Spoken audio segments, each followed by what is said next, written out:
when they work hard, naturally the income of the land or of the plantation will increase.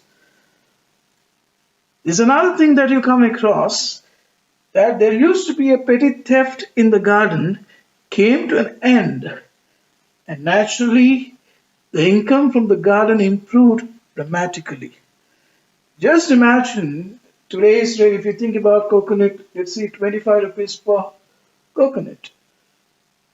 Now imagine if every day 100 coconuts are stolen by the thieves, how much loss the owner is going to bear. That could be one of the reasons why he was in financial crisis.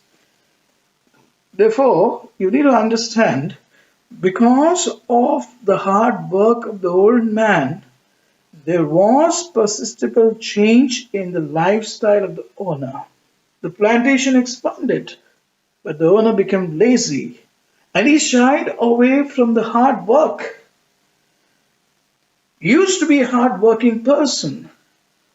He used to look after the plantation, but now he has become so lazy, he does not have time even to spend few hours in his plantation.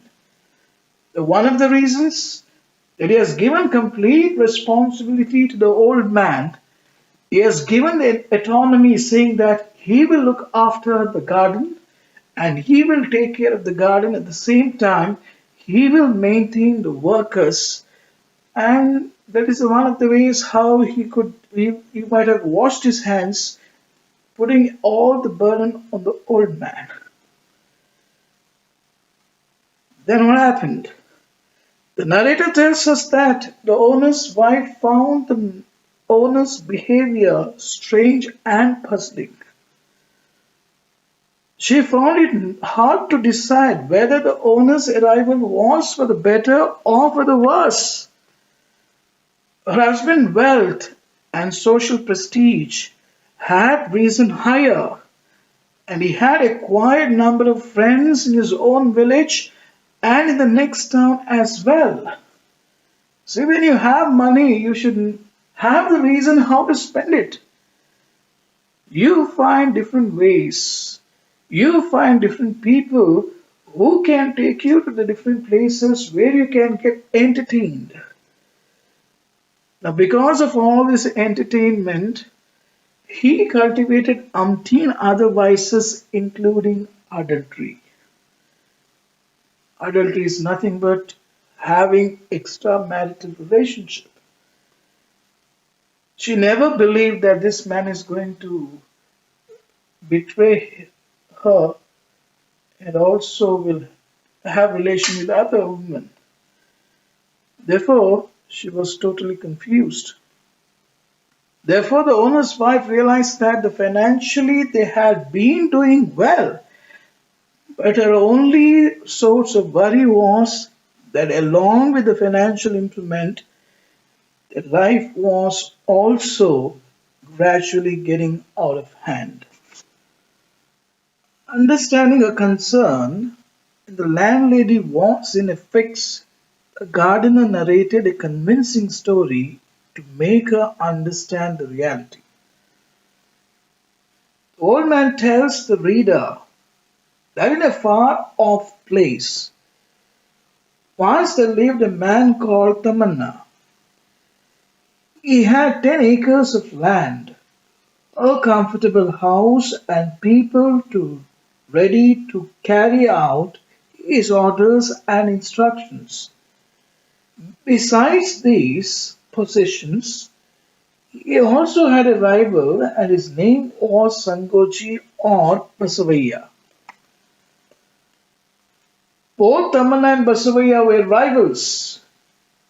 If Tamanna bought 4 more acres adjacent to his land, Basavaya would also do the same. If one of them had 10 friends, the other would acquire 15 admirers. Though initially all this looked like healthy competition, it took a nasty turn later. The rivalry rose to such a pitch that There was no land left in the village for them to buy. All land belonged to either Tamanna or Basavaya. Tamanna had 1,000 acres and Basavaya 800. Basavaya could not tolerate this. His men asked Tamanna to sell 200 acres, but Tamanna refused to do so. On the other hand, Tamanna offered to buy all the land that belongs to Basavaya. Basavaya became furious. He went along with his people and acquired 200 acres of Tamanna's land forcibly and got it fenced up all around. Tamanna could not put up with this invasion. Tamanna's advisor told him that there were three ways by which Tamanna could get back his land.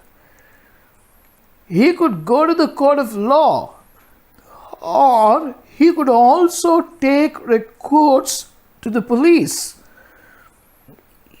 If he did not like to do either way, he could also use muscle power to get back his land. There were any number of persons to ready attack Basavaya and wrest his land from him. Such a war had become inevitable. But Tamanna was in search of a method that could destroy Basavaya completely. Tamanna used a novel method. He got all his experiences composed in the form of ballads and sang them in public. Their rivalry moved away from visible things to something abstract. Basavaya could not do the same way. He tried to show his rivalry in doing agricultural tasks more diligently. But that was also in vain. Meanwhile, Tamanna's reputation started spreading all around. His songs started making a mention of Basavaya's cruelty and his meanness. Scholars and critics went after his song and earned their share of fame.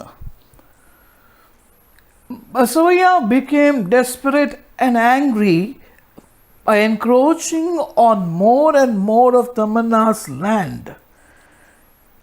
But Tamanna was ignorant of all these things and blissfully enjoyed his singing. Basavaya felt humiliated, which he tried to hide his acquiring all kinds of luxuries. He got a palatial mansion built for himself, appointed a number of people to praise him, and bedecked himself with gold, diamond, and other precious stones. But his house looked dull and empty because Tamanna's books were not there. This was the opinion of the visitors.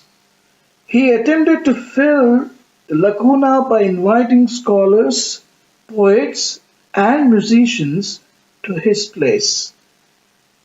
This way, he tried to invest his home with meaning. One day, Basavaya came to know that Tamanna was ill. The news made him happy. At that point, Basavaya found the means of surpassing Tamanna. Health is wealth. Tamanna's disease was Basavaya's health. But Tamanna thought differently. He had taught it another method of punishing Basavaya. Tamanna at the level of the body, Basavaya would go on offering a stiff competition. What if he died? That Basavaya can do nothing to defeat him. The old man ends his story telling the coconut garden owner's wife that, wishing to destroy Basavaya completely, Tamanna gave up everything and ran off from his village.